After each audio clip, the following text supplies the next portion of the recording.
The gavel slams down before the crowd understands what they are watching. Inside a rusted transport cage, a large German shepherd stands perfectly still. Ears forward, jaw tight. Eyes locked on a single man pushing through the edge of the auction yard. The dog does not bark, does not growl. His tail is frozen mid-line, muscles locked, waiting for a command that never comes. The sign above the platform reads, R.E. Tired Paulus, Dogs, County, Surplus. But the sound beneath it is wrong. Not noise, whining. Low and fractured, almost human. Officer Daniel Rourke stops cold when the shepherd recognizes him. The dog surges to the bars, presses his muzzle through the gaps, breath shaking, eyes glassy with tears he does not understand. Phones rise instantly. Someone laughs, uneasy. Someone mutters that the dog looks dangerous. The auctioneer raises his voice. Storm clouds roll in from the west. Time compresses. Deputies step closer. Rourke grips the cage and whispers the command he used for years on the street. Stay. The dog obeys without hesitation. Then the auctioneer explains what happens to dogs that do not sell. Rourke looks at the cages, the crowd, the ticking clock, and understands. This is not retirement. It is disposal. If you were standing there, would you shut it all down or walk away? Tell us below and follow brave canine stories. Rourke enters the county auction yard through a side gate, expecting to see rows of seized vehicles, outdated radios, and surplus gear laid out for public sale. He barely registers the crowd at first. His attention locks immediately on the far end of the yard, where metal transport cages are lined up in a straight, deliberate row. The dogs notice him before he consciously processes them. They are German shepherds, mostly older, coats thick but dulled with age and stress. Every one of them is upright, sitting, standing, holding posture with disciplined precision that does not match the casual chaos of an auction. Their bodies are rigid, not relaxed. Tails are low and still. Ears track movement automatically. These are not pets. These are working dogs still waiting to be told what comes next. Rourke slows his pace without realizing it. His boots crunch on gravel, and several heads turn at once. No barking. No lunging. Just eyes following him down the row as if he is part of a pattern they remember. Then one dog locks onto him completely. Axel. The shepherd is older now. Gray dusts his muzzle. But Rourke would recognize that face anywhere. Axel had been his partner Mark Hensley's dog. A patrol K9 who ran building searches, traffic stops, perimeter holds. A dog who once dragged Rourke out of a collapsing doorway by his vest. Axel rises, presses forward, and then stops himself short of the bars. His breathing is uneven, shallow. His eyes shine as if he is trying to understand why this man is here and why he has not come sooner. Rourke walks the row slowly. As he passes each cage, the dogs respond in quiet sequence. One lowers its head. Another shifts into a sit. Another holds eye contact but does not move. They are obeying commands that were never spoken, muscle memory layered over trust. The longer Rourke watches, the more wrong it feels. What the protagonist notices, he starts noticing details that do not belong. There are no medical tags clipped to the cages, no evaluation sheets. The collars are faded, some missing nameplates entirely. Several muzzles are zip-tied loosely, not fitted properly, as if added last minute. Water bowls sit empty, tipped slightly on their sides. One dog near the middle trembles from the shoulders down, shaking hard enough to rattle the cage, but still holds a sit, back straight, eyes forward. That level of control under stress is not normal. It is trained endurance. Dog commands used. Rourke raises two fingers subtly, palm angled down. Axel responds instantly, lowering his head and shifting his weight back, calming himself without a word spoken. The coordination hits Rourke like a punch. Axel still remembers. Still trusts. Emotional beat. Axel presses his forehead against the bars. It is the same motion he made 3 years earlier, after the warehouse search went bad. After Hensley was shot and went down hard behind a stack of pallets. Axel had pressed his head into Rourke's chest that night, trembling but silent, waiting for a command that never came because the handler who gave them was gone. The memory lands heavy and fast.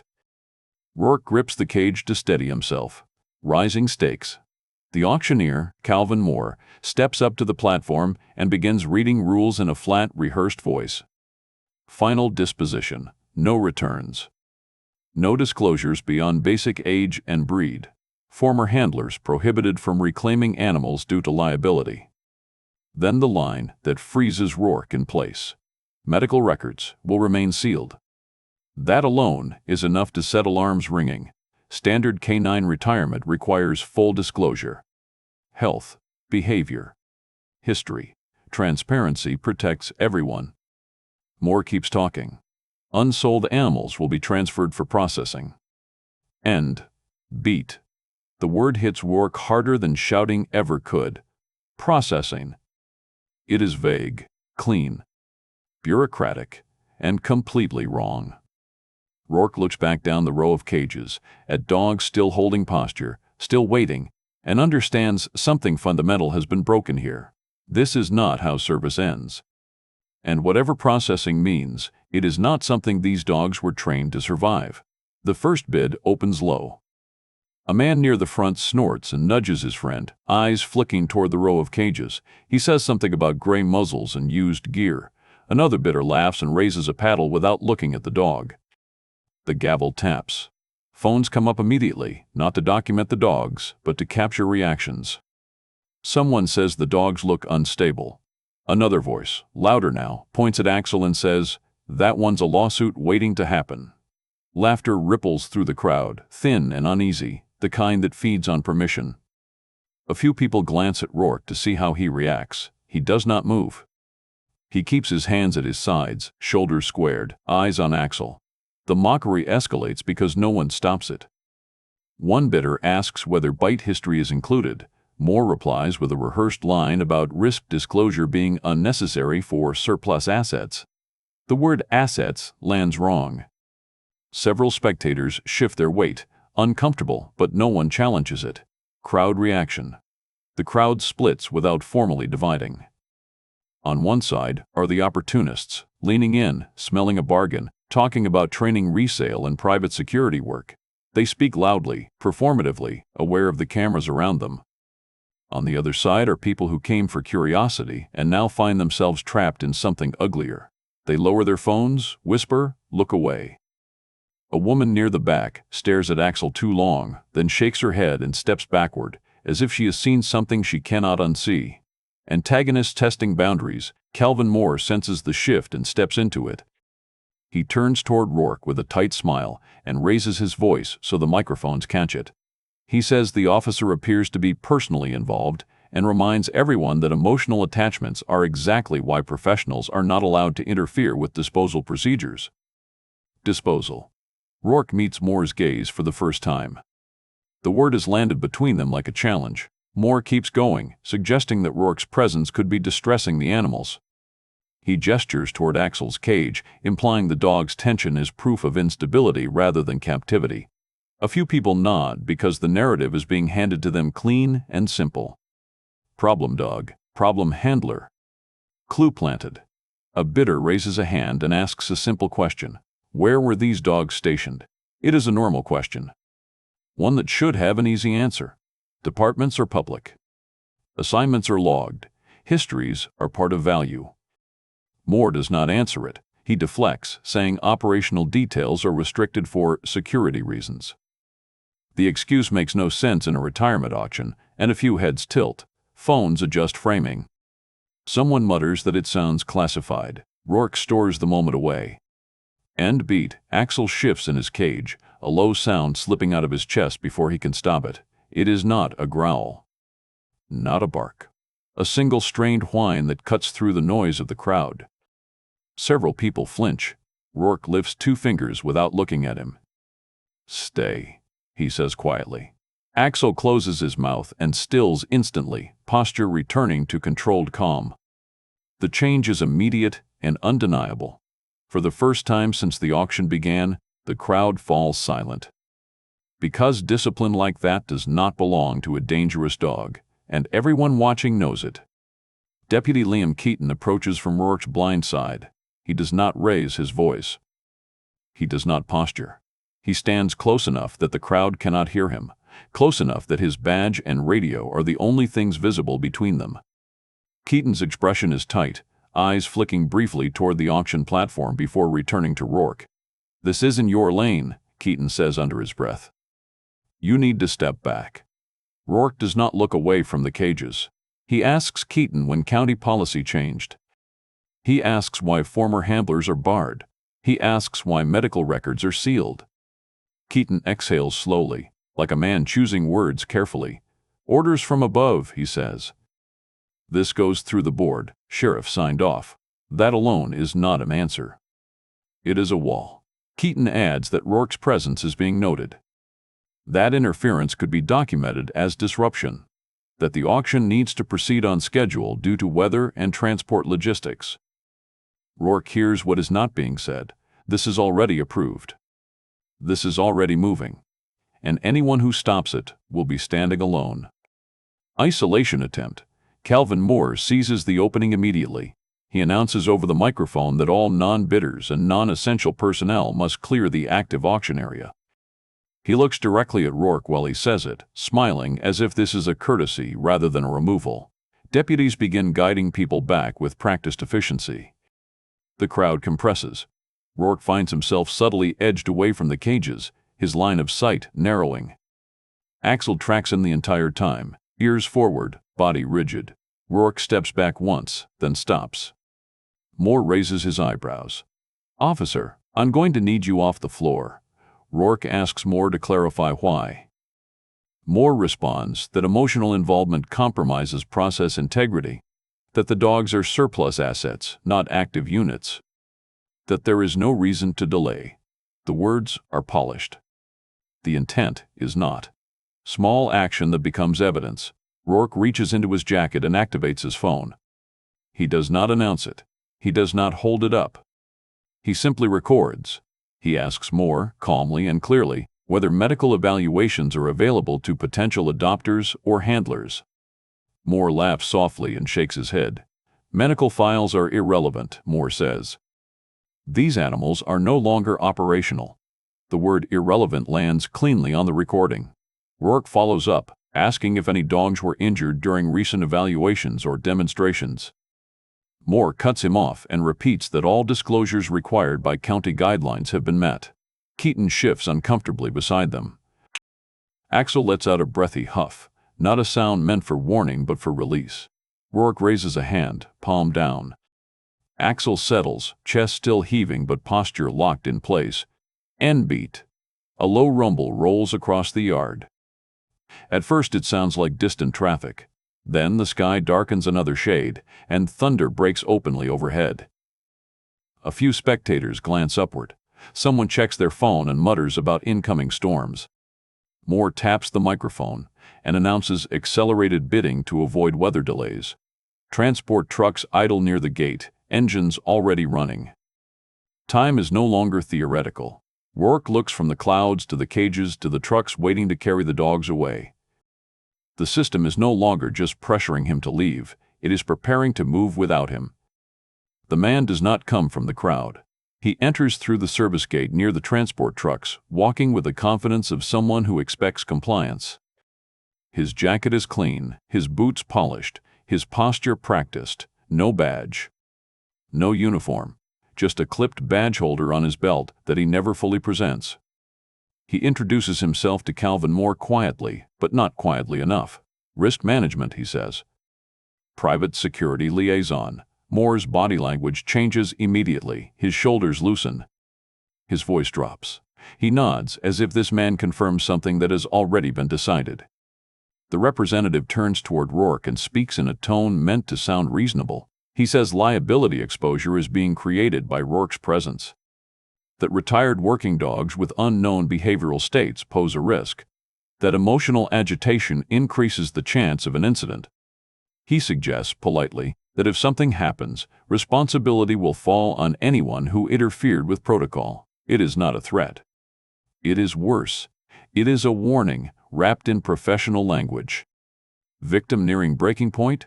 Rourke barely hears him, because Blaze goes down.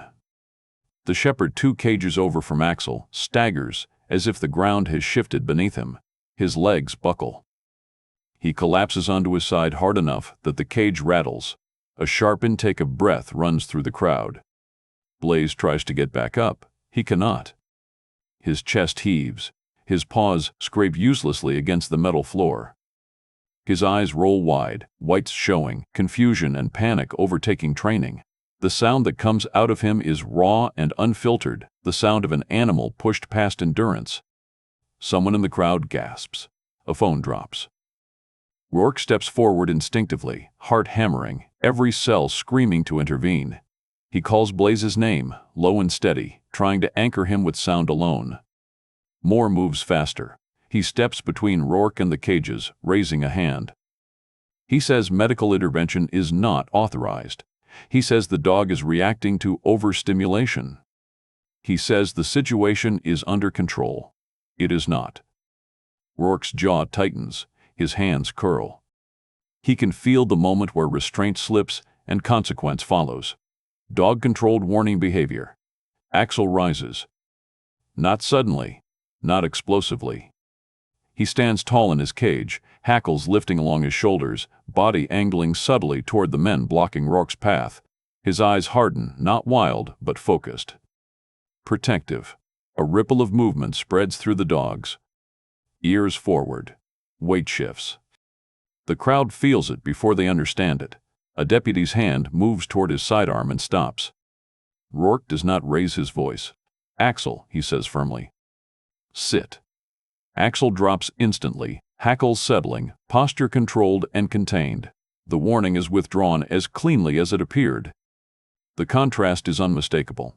These dogs are not losing control. They are holding it. End beat. Calvin Moore clears his throat into the microphone. He does not mention Blaze again. He announces that due to weather concerns and schedule constraints, final bids will begin immediately. No further questions. No delays. No exceptions. Transport staff begin unlatching equipment. Engines rev higher. The storm line creeps closer, wind cutting across the yard and snapping at loose tarps. Blaze lies still, breathing ragged but alive, eyes tracking Rourke with quiet desperation. Rourke meets that gaze and understands something final. Whatever happens next, this is the last chance. Because once the bidding starts, the system will pretend it did nothing wrong. And it will never stop on its own. Deputy Liam Keaton does not look at Rourke when he speaks. He positions himself half a step closer than before, body angled to block the view of their faces from the nearest phones. His voice is barely above the wind now, forced low by urgency rather than secrecy. "They passed," Keaton says. Rourke turned sharply. "Passed what?" "All of it," Keaton replies. "Behavioral. Medical. Field readiness. Every one of them." The words land heavier than any accusation. Rourke stares at him, searching for hesitation, sarcasm, anything that would soften the meaning. There is none. Keaton swallows and continues, the confession spilling faster now that it has started. He says the dogs were cleared during their last quarterly evaluations. No mandatory retirements. No forced removals. No failures. He says the reports exist, signed and dated, locked behind administrative access. "So why are they here?" Rourke asks.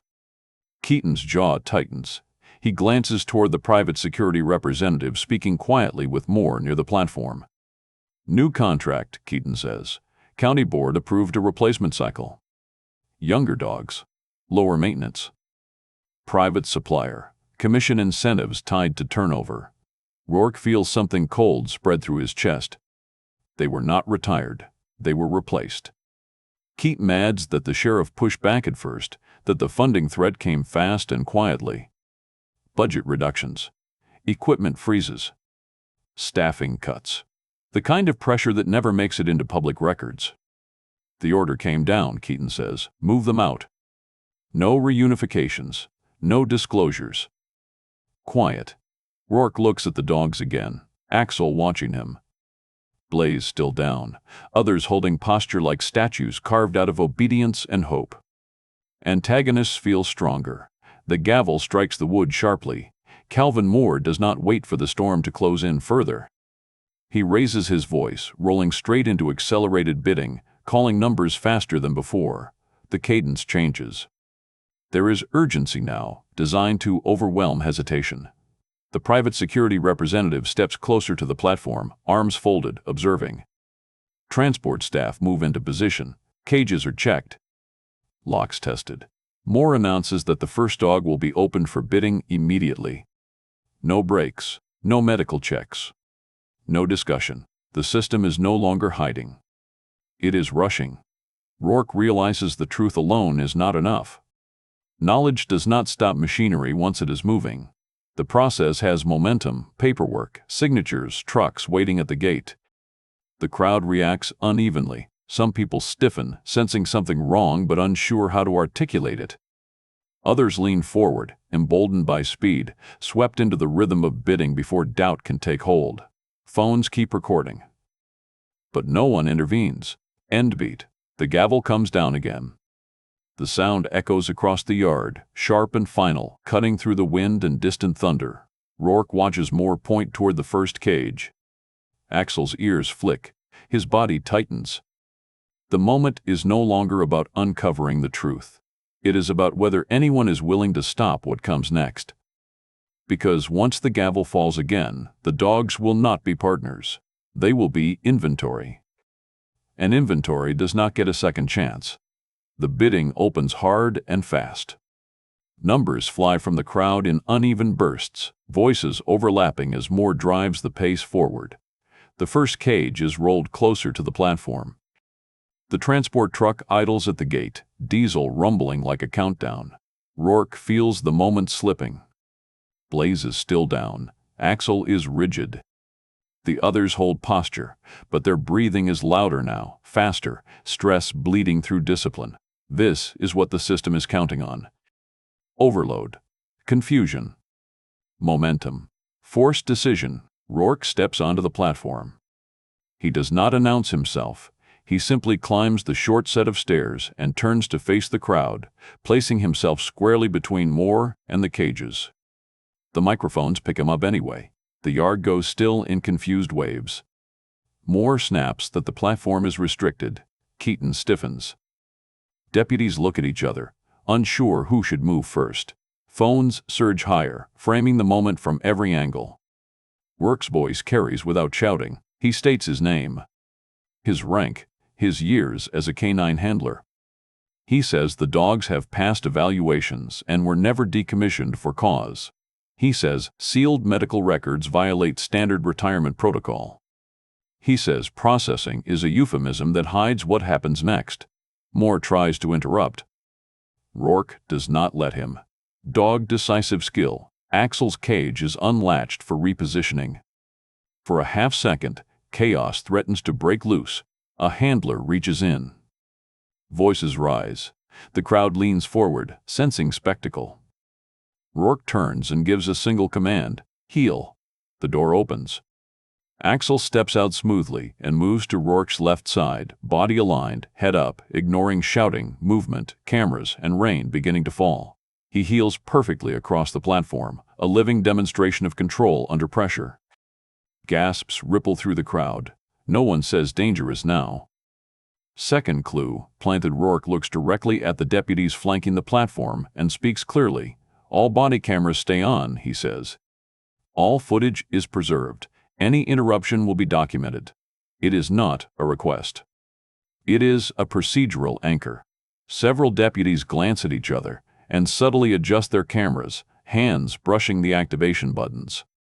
Keaton meets Rourke's eyes for a brief second and nods once. Phones capture everything.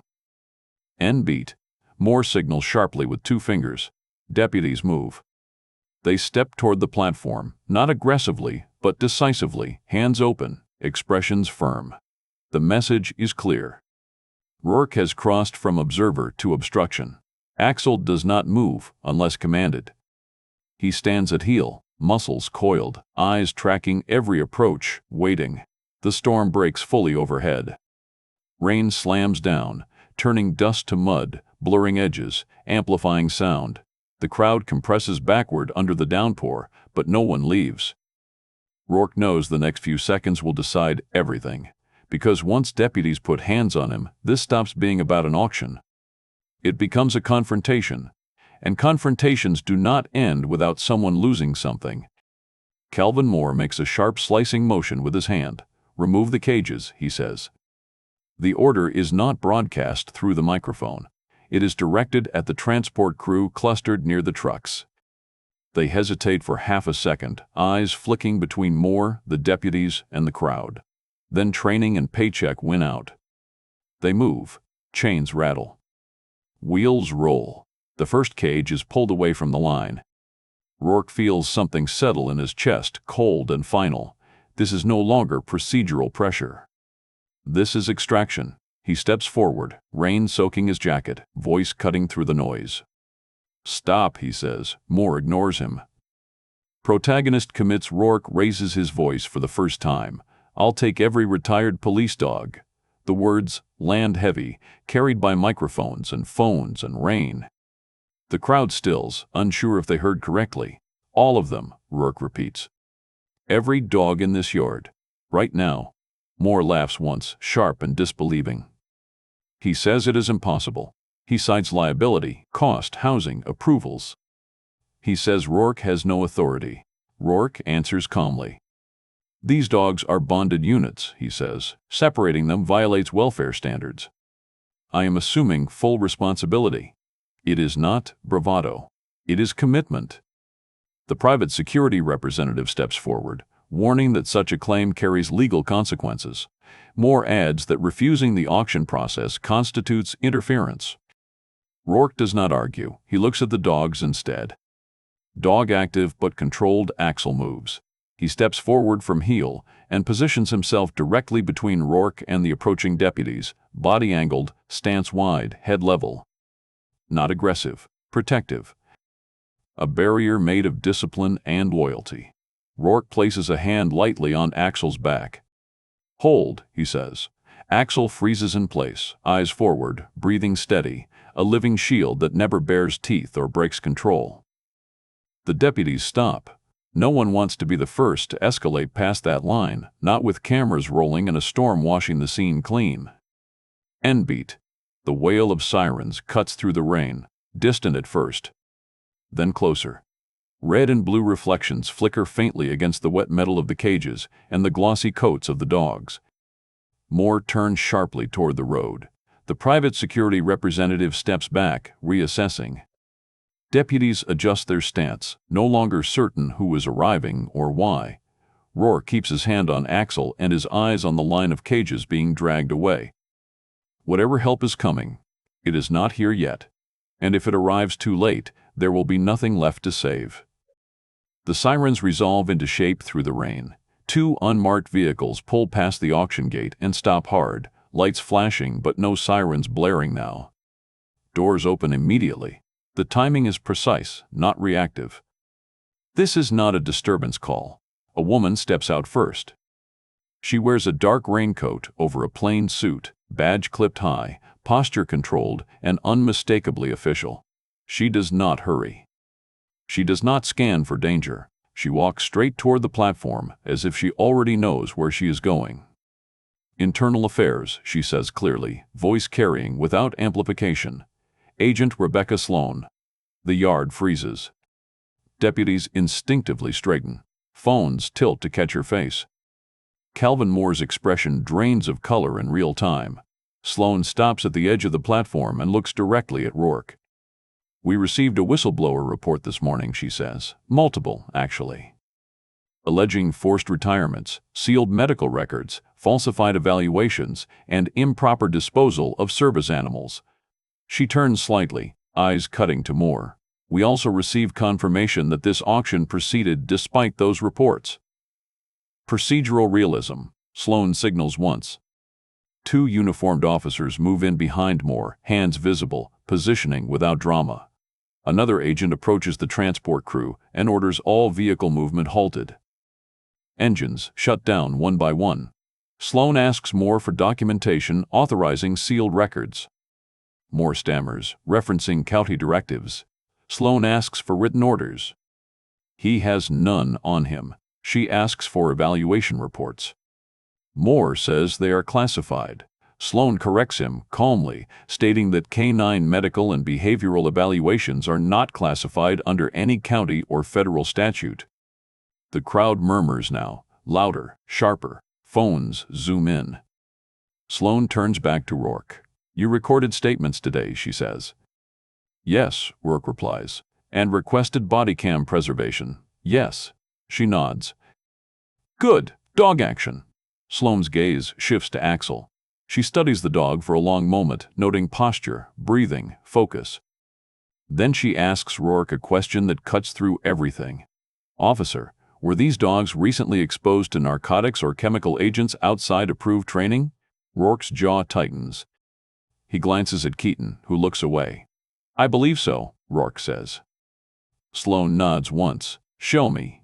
Rourke crouches slightly beside Axel. Axel, he says evenly, search. Axel moves immediately. He does not lunge, he does not panic. He steps away from Rourke and begins a methodical sweep along the cages and transport equipment. His nose traces seams, hinges, crate floors. Rain beads on his coat and does not slow him. The yard is silent except for the rain. Axel stops at one transport cage and sits sharply. Alert. Rourke points. Mark. Axel shifts his focus and repeats the alert at a second cage. Then a third. Then a fourth. Sloan watches closely. She signals one of her agents, who swabs the cage interiors. Field test, Sloan says. Evidence. The test kits change color almost immediately. The agent looks up. Positive. Sloan exhales slowly, controlled but unmistakably grim. She turns back to the crowd and raises her voice. These dogs were exposed to narcotic residue outside of approved training parameters, she says. That exposure was not disclosed, documented, or treated. That alone constitutes a major violation. She gestures toward Rourke.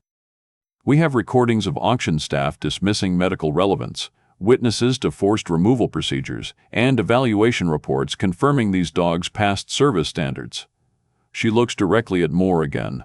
And financial records tying replacement contracts to incentive commissions. Consequences.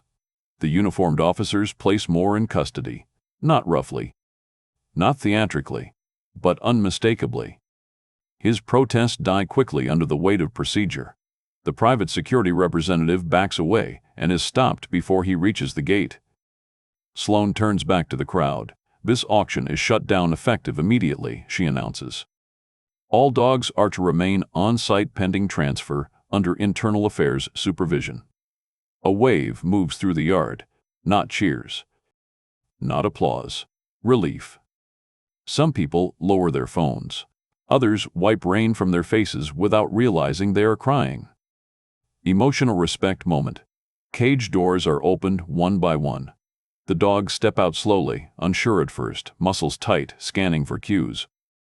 Rourke gives them simple commands. Sit. Stay. Easy. They obey, grounding themselves in familiar structure. Axel waits. He does not rush. He does not break formation. He watches the others clear the cages first, as he always did on searches, covering the rear. Finally, Rourke turns to him. Okay, he says softly. Come. Axel steps forward. He walks to Rourke and presses his nose briefly against Rourke's open hand, a single deliberate touch. Then he sits at heel, posture proud, eyes calm. The cameras catch it, but for once, the moment is not for them. It is recognition, service answered with service. Loyalty met with loyalty, and everyone watching understands that something rare just happened. Not a rescue, a reunion. The rain stops by morning. What remains of the auction yard looks stripped and ordinary again, as if nothing important ever happened there. The cages are gone, the trucks are gone. The crowd has scattered back into private lives. Only the dogs remain, now under temporary supervision, waiting in calm, orderly lines as paperwork moves through the channels it should have followed from the beginning. By afternoon, the transfer is official. Under internal affairs oversight, The dogs are released into the custody of Officer Daniel Rourke, pending the outcome of the county investigation. It is not a victory parade. There are conditions. Welfare checks. Veterinary assessments. Documentation stacked inches thick. Rourke signs every page without complaint. This time, accountability is not something he is fighting. It is something he welcomes. 2 days later, the dogs arrive at Rourke's rural property just outside the county line. Open fields replace fences. A converted barn serves as a temporary rehabilitation space, outfitted with training platforms, shaded rest areas, and clean water stations. The environment is quiet, controlled, and familiar enough to feel safe. Titan runs first, stretching out into the grass as if remembering how to breathe fully. Ranger follows more cautiously, nose down, cataloging every scent. Blaze moves slowly but steadily, strength returning with each careful step. Others settle near the barn, lying down in loose, relaxed positions that signal relief rather than readiness. Axel stays close to Rourke.